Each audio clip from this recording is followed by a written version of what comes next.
Namaste, everyone, and welcome. So here we are for the second Anchor to Light meditation for Wednesday. And before we start, let's ask for blessing, shall we? To the Divine Supreme God, Divine Father, Mother, to all the spiritual elders, holy masters, saints, archangels, holy angels, and spiritual helpers. Personally, to my teacher, Master Tsokok Sui Mahaguji Meiling, we humbly invoke for divine light, divine love, guidance, help, healing, and divine protection. We thank you in full faith. And so it is. All right, so I hope you were able to join us this morning.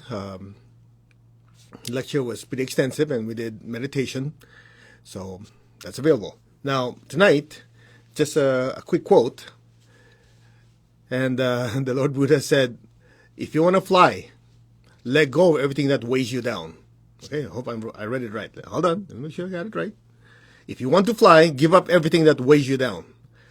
Of course, it has a deeper spiritual meaning, but the first thing that came to my mind when I read it, I go, man, could you imagine if you were an ordinary guy just living at that time with someone with that much of an expansive consciousness? It'll be just like a, kindergarten kid talking to Albert Einstein about spirituality. And I love those little quick answers he gives. I could just imagine if I ask him, oh, Holy One, teach me how to live longer. He'll tell you, don't die. You know what I mean? Like, you hear thinking about it, and his answer is always like short and direct to the point. Anyway, so if you want to fly, get rid of everything that weighs you down. Common sense will tell you, same thing. If you want to get in a hot air balloon, if you want to go high, you get rid of weights. And the reason I thought about this quote when I was reading through the Buddha's teachings is because many years ago, my teacher, Grandmaster Tsokok Sui, was telling us of a story. He said, during one of the classes, there's this woman, one of the people meditating, and after the meditation, she gave a testimony, and she says, it was amazing. After the blessing that was given to the teacher, it's called a Shaktipat. A Shakti is power in Sanskrit. Pat is like transference or something like that. Anyway, so what happened was the student was given a blessing. A Shaktipat is basically a teacher pours energy on you and you expand. Okay, that's the layman's terms of explaining Shaktipat. Some of you who want to know more, when you attend the higher classes in pranic healing or Hatha Yoga, we explain. But for now, let's just say you give it a blast of energy. All right. So anyway, she said after the teacher gave her a Shaktipat, during the meditation, her meditation was so intense, she found herself flying, like literally taking off like that.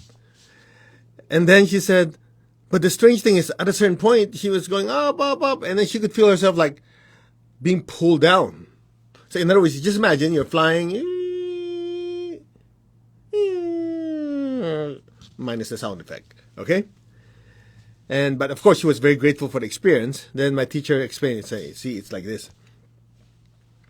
The soul, the spiritual self, during meditation, you expand. When you say expand, the easiest way to explain it, because a lot of you have not done much meditation on deeper spiritual practice, is something like this. It's not really expanding. What it is imagine you have a ice cube. All right? When you look at the ice cube, it's solid. It just sits there. When it melts into water, it starts to spread out, right? But it's still in a local area because you have surface tension. I hope I remember my science correctly, right? But once it turns to water vapor, it goes into the air and it merges with the atmosphere. Make sense? So spiritually, same thing happens. When you're doing your meditation, when you start,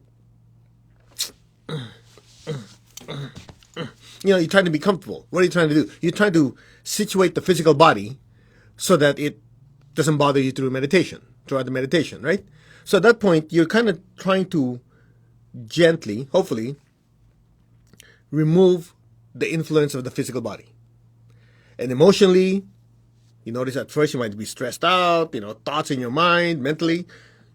Then what do you try to do? You try to calm it down. At some point, what are you trying to do? You're trying to experience what is it like not to have any input from the body, the emotions or thoughts. At that point, that's when you experience, wow, it's quiet, right? Now, what you didn't realize, this is what you were doing. You were focusing so much initially on the physical realm, your physical body, then your emotions and your thoughts, but as you disidentify with it, with each one, you're peeling it off. Okay, let's remove the body, let's remove the emotions, let's remove the thoughts. That's when you feel the freedom of flying. Make sense? That's why at night, a lot of you experience your body's asleep, and some of you experience yourself flying. Now you go, oh, I never had that. Well, I guarantee you, you have. How many of you had this experience before? Okay, I cannot lay down. But let's say you're laying down. It's almost like you fell. Well, you're laying down on the bed. How the heck are you going to fall? You're not falling. What it is, at that time, a certain depth of your body sleeping, I'm very careful with words, when your body's sleeping, the spiritual self, the soul, comes out of the body and goes traveling. You call it dreaming. That's why people say, oh yeah, I want to attend the, the astral projection class to learn how to do it. I go, okay, go for it. You do it every night for free. Why bother paying to learn it? It's called dreaming. So what happens when you dream? It's literally an expansion of your consciousness from being so trapped in the lower vibrations to a higher vibration. Okay? So that sets it up to explain what happened to the woman. So what happened with the woman is something like this. When she was meditating, she was experiencing it's not the body, not the emotion, not the thoughts, right? She's the spiritual self. You're the spiritual self, the soul. However, something very interesting happens. As we go through life, we get stressed out, we get angry, we have all these emotions and whatever, right? These are like clouds that kind of hang on to the soul. That's one. Number two, any character defects that we have. You might be a spiritual person, but you like hitting people. I don't know, something like that. Or you might be a very spiritual person, but somehow you like to lie or you like to steal. Nobody's perfect, right? So those weaknesses of the soul, lessons that not have learned, are like weights to the soul. So when you're meditating, not the body, not the emotion, not the thoughts, I'm the soul. So at that point, you feel the freedom of temporarily, I emphasize the word temporarily, casting aside the body, the emotions, and thoughts. So you go, oh yeah, wee, or even the Superman thing, okay? But at some point, you feel like, you know what it is? Just like that woman said, those are the tendencies we have not yet released. Character defects, weaknesses, lessons we have not yet learned. They hang on to the soul. That's what drags it down. So when the Buddha said, if you want to fly higher, let go of things that weigh you down, he does not mean that you strip down naked so when you meditate. Okay? That's why in order to understand deeper spiritual teachings, you have to look at it with spiritual eyes. Make sense? That's one of the reasons why they call it the spiritual eye or the third eye. Anyway, that's a lesson we'll cover here on achieving oneness with the higher soul, which we're teaching next weekend. Just thought I'd share that with you because people have been asking about it. You go to matchco.org. There's a mini workshop there, and then from there, if you want to register, sign up for the class, it's 2 full days. We just basically crank it up. Okay? Anyway, let's go back to the lesson. So, the soul is pure, but not yet perfect. These imperfections are energies that hang on to the soul. So when you dream, there's a perfect example. In your waking moment, let's say you watch a very emotionally charged movie. Haven't you noticed that there's a high probability that night you have a tendency to dream about it? Because those thought forms and emotional forms are hanging on to the soul. So when you come out of the body to go flying around, they kind of, me too, I want to follow. Make sense? So if you're angry before you go to bed, you usually have nightmares. And so on and so on. Because in that expansion, which actually is not the expansion, which in that time when you're going into a higher frequency, per se, there are things that could drag you down. That's why in every spiritual school, it's not just about meditation and spiritual practice. It's about character improvement. You can meditate all day long if you like, generate lots of energy, spiritually connected, but if you don't get rid of your tendencies to steal, to lie, to do stupid things, you'll catch up. You'll catch up. That's why sometimes when you're meditating, you feel like, oh yeah, I feel so expansive. And suddenly you feel like, oh, you feel the pain. Have you had that experience before? Because at that point, ready for liftoff. That's what happened. And if you just happen to be concentrated on a certain part of your energy body, you go, oh, how come when I meditate my back hurts? Now you know why. Yeah, I just went to a chiropractor and there's just nothing wrong there. It's not physical. Yeah, when I meditate, I notice my head hurts or whatever hurt, and that's why I jerk around and do this and that, whatever. All those are indicators like, hey, there's something I have not released. Instead of saying, I know, I keep saying this all the time because I've seen it so many times, it just drives me nuts. Oh yeah, I'm meditating, I'm raising my frequency, so, the dark side is against me, I'm being psychically attacked. I go, when people come to me like, I go, one of those. No wonder this person is still like this 10 years later. Because instead of saying, yeah, those are blockages, they're lessons I've not yet learned. So, what is it in me that I need to improve? But no, these people say, yeah, because, I'm so advanced, I have so much light, so the darkness is seeking me out. You know how dumb that is? I mean, you keep talking about the law of attraction. Okay, so if it's a law of attraction, how much sense does it make that the brighter you get, the darkness follows you? That's dumb. Right? But you see, it's a convenient excuse instead of taking ownership, responsibility that, hey, you screwed up, buddy. Get rid of it. It's easier to say, yeah, I am so full of light that, these negative energies are attacking me. Does it make sense? So what weighs you down doesn't come from the outside, it comes from the inside. The earlier we recognize it, the faster we shed it. The longer we hold on and say, no, it's not me, there's nothing wrong with me, it's not stuff I need to learn, it's somebody else's, the more that weight builds. Then the meditation becomes heavier. Like, yeah, man, I'm meditating. And then, sometimes in our delusion, I'm speaking from personal experience, yeah, sometimes in our delusion, oh yeah, because when I meditate, it generates so much energy. That's why it's so powerful. That's why I have a massive headache and the weight is so much. No, because you're full of crap. That's why, not because you're advanced.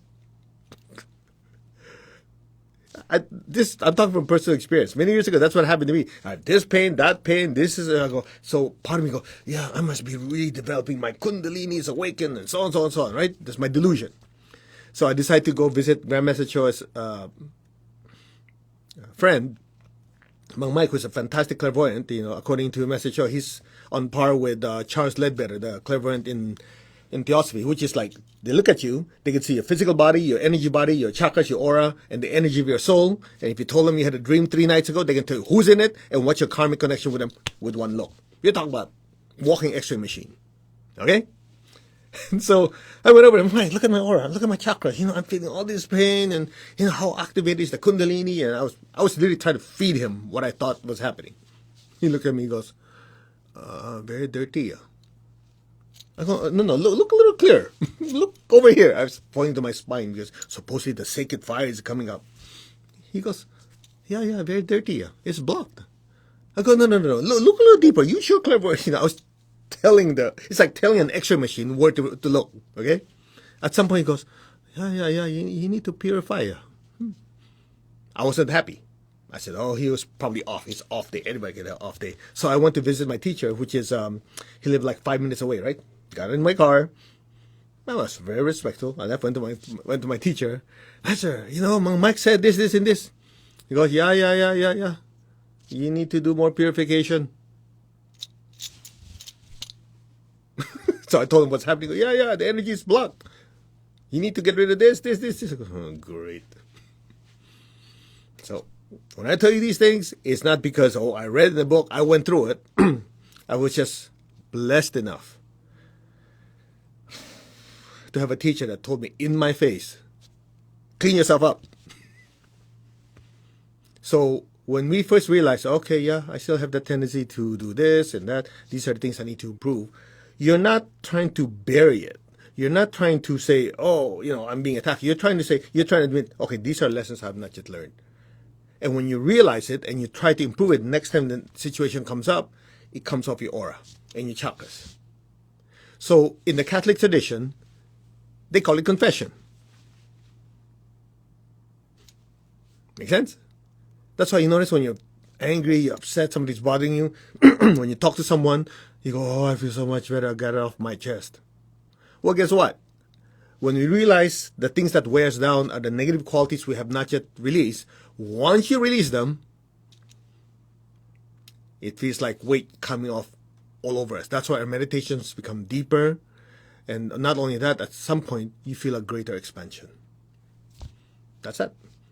So when the Lord Buddha said, if you want to fly high, let go of things that weigh you down. It doesn't mean there's no carry-ons, no luggages. Okay? It doesn't mean, oh, Buddha said go on plane, no luggage, no carry-on. So I go fly higher. You know what? The Buddha's sitting and go, children, what am I going to do with these kids? Clear? So that's that. Very simple. So meditation has purifying effect.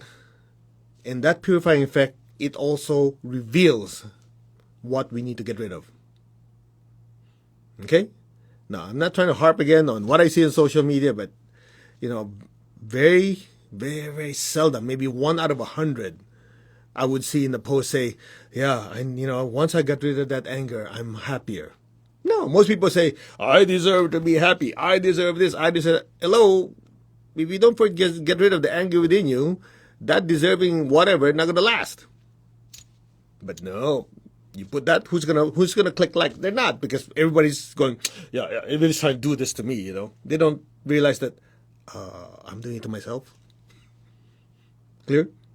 So if I can leave you a message from this talk, is to realize that if you want to fly high in the spiritual realms, let's get rid of negative thoughts, negative emotions, negative tendencies, which we all have, right? You get rid of it so your meditations can be deeper, so you can access higher frequencies. And when you come back to your normal waking consciousness, you are able to keep that awareness for a longer time. And the effect of that, listen carefully, it increases our awareness to be able to stop ourselves before we do another stupid thing. Get the idea? Right? Haven't you noticed, like, you're about to slap someone, and you go, oh, no, that might not be a good idea. Might generate some bad karma. Okay, maybe I should not do that. So you end up not doing it. I'm talking a little bit extreme, but you get the point. You're able to stop yourself before you do something regrettable.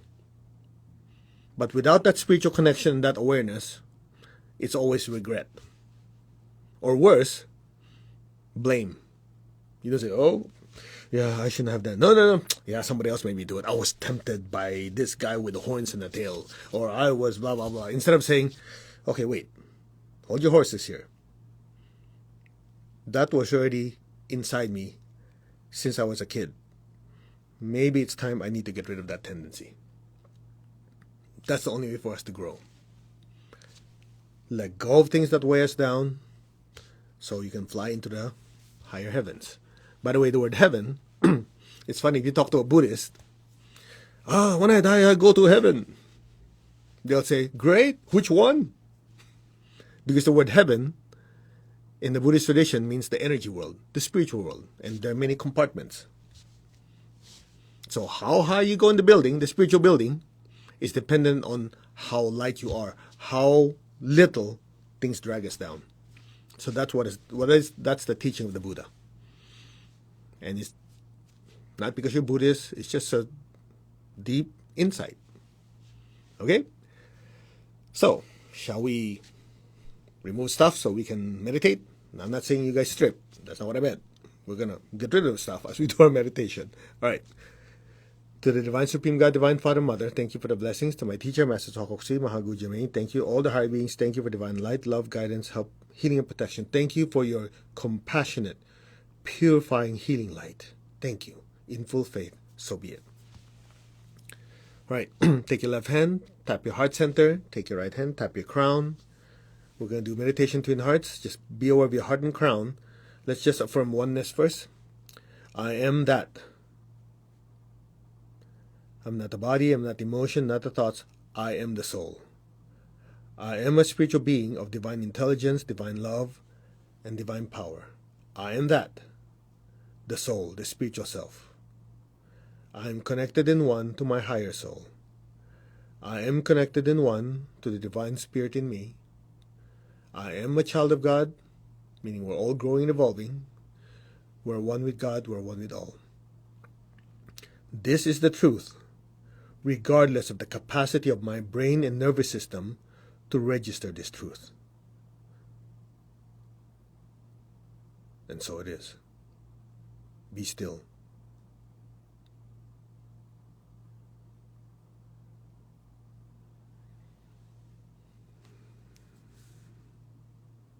We are one. Now visualize the earth in front of you. Open your hands in blessing. Say, our hearts are one, our souls are one, our spirits are one. There's only oneness. So be aware of your heart in your hands. Flood the earth with beautiful pink light. Lord, make me an instrument of your peace. Wherever there's hatred anywhere in the world, let me sow love.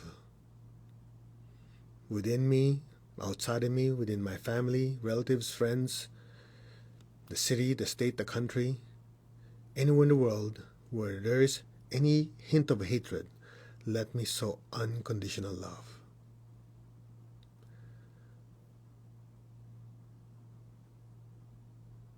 Where there's injury, let me sow pardon and forgiveness. Where there's doubt, let me sow faith. Where there's despair, let me sow hope.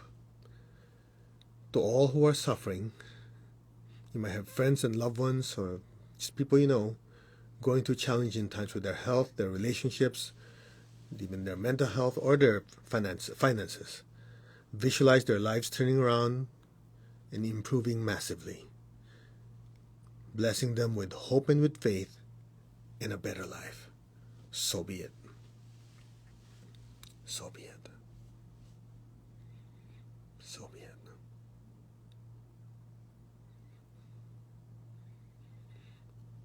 Where there is darkness, let me sow light. Darkness in spiritual teachings is the absence of spiritual light, meaning the ignorance of one's true nature, that all of us are beings of light. So as we allow ourselves to be instruments to bless every person, every being with light, we're flooding the entire earth with spiritual light to awaken the realization that we are one.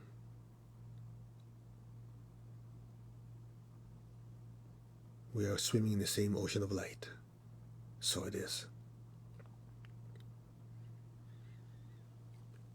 And where there is sadness, let me sow joy. Be aware of your heart in your hands. Fill the earth with peace, with love, with a spirit of forgiveness and reconciliation, with hope and with faith, with light and joy. So be it. So be it. And so it is. Now be aware of your heart. Take a deep breath. Be aware of your crown. Exhale. And just stay there. Be still. Our souls are one. Now be aware of your crown. Imagine beautiful golden light from your crown flowing down through your hands, blessing your family, your relatives, your friends, the people you work with. Let that golden light expand to the city, the state, province, country, surrounding areas. Let it fill the entire earth. From the heart of God, through my soul, through my entire being. May every person, every being on earth be blessed with love and kindness. Let all be blessed with great joy and happiness. with understanding, harmony, and divine peace. May all be blessed. So be it. Just be still. May all be blessed with peace, love, and kindness. Kindness to oneself, kindness to others, to all animals, to the environment, to the entire world. Peace, love, and kindness. So be it. So be it. Now, be aware of your heart and your crown at the same time. Take a deep breath. Exhale, imagine golden light even brighter than before pouring out of our hands as one and just filling the entire earth, saturating the earth with golden light. Our souls are one, our spirits are one. From the center of the heart of God, through my soul, through my entire being, may every person, every being in the higher worlds, middle worlds, even the lower worlds, let every sentient being, every dimension, every direction be blessed with God's unconditional love and kindness. Let all be blessed with inner peace, inner healing. Let all be blessed with understanding, harmony, goodwill, and the willingness to do good. So be it. Now just be still and let the entire earth be flooded with brilliant golden light through us. So be it.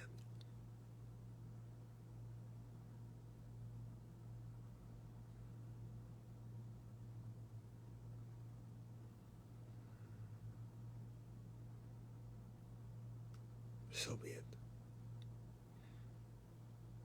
Now just lower your hands on your lap, palms up. Keep your tongue on the roof of your mouth. Just be still.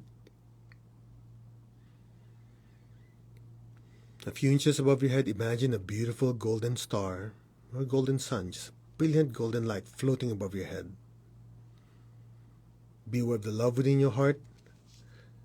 Send a stream of love from your heart up to your crown and into that golden star. And stay there. Allow your consciousness to just drift deeper and deeper into that golden star, that beautiful golden sun, and stay there. You're not the body, not emotion, you're not the thoughts. You are the soul, the spiritual self, a being of pure spiritual energy.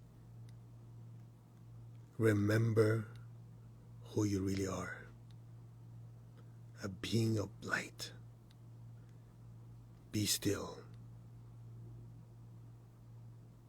and listen.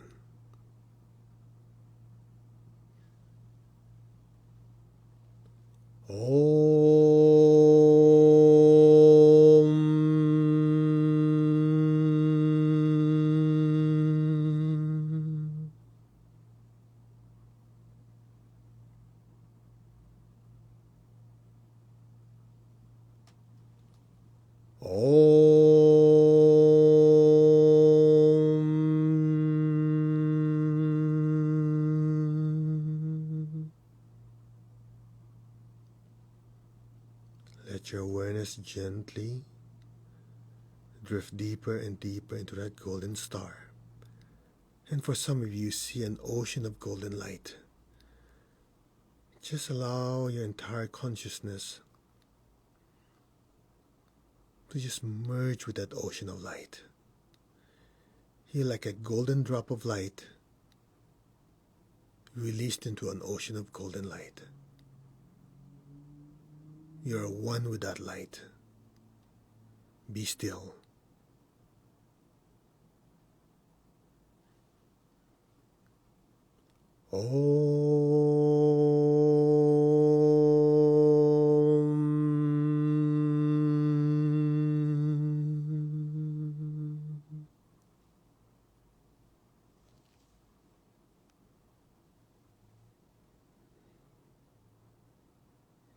Be still.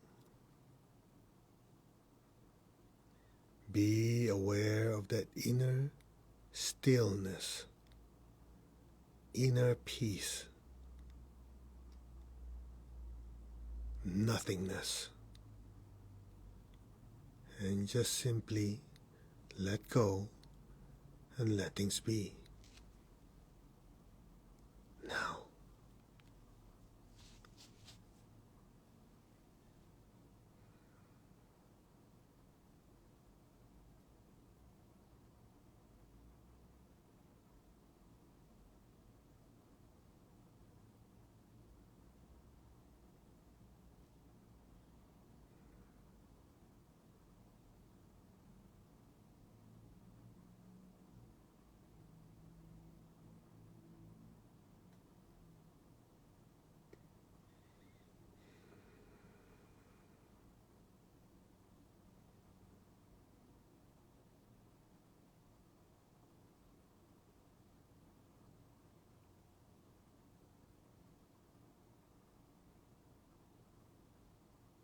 let go.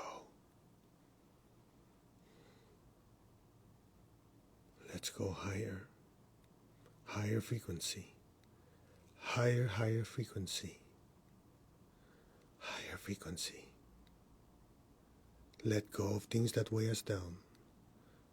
Just put your entire awareness on that light, nothing but that light, and let go, and just let it happen. Now,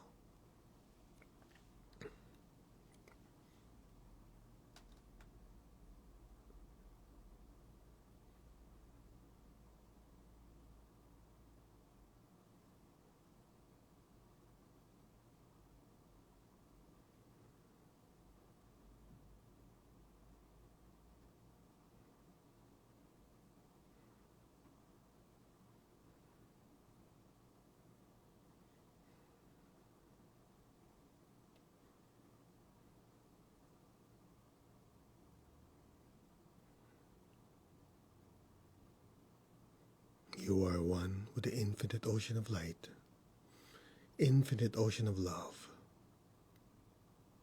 So it is.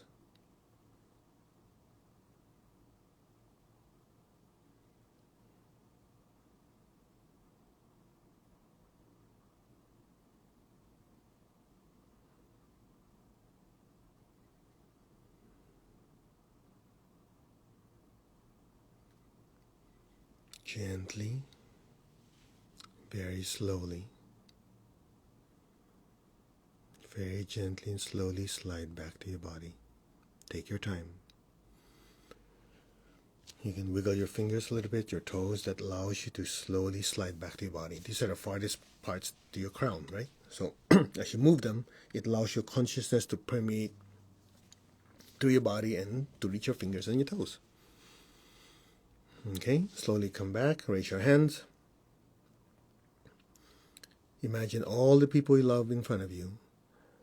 Flood them all with golden light. May all of them be blessed with good health, with happiness, with abundance and prosperity, and with spirituality. So be it. So be it. So it is. Now also be aware of your feet and the base of your spine, your hands. Fill the earth below us with golden light. Let our beloved Mother Earth be blessed with divine light, divine love, and divine power. Let our beloved Mother Earth be healed, regenerated, and revitalized. Blessings be to Mother Earth. So be it. So it is. Let's give thanks to the Divine Supreme One, Divine Father, Mother. Thank you to all the spiritual teachers, spiritual elders, to all the saints of all traditions, archangels, holy angels, spiritual helpers. Personally to my teacher, Master Chokhok Sui Mahagujame, thank you for the immense blessings.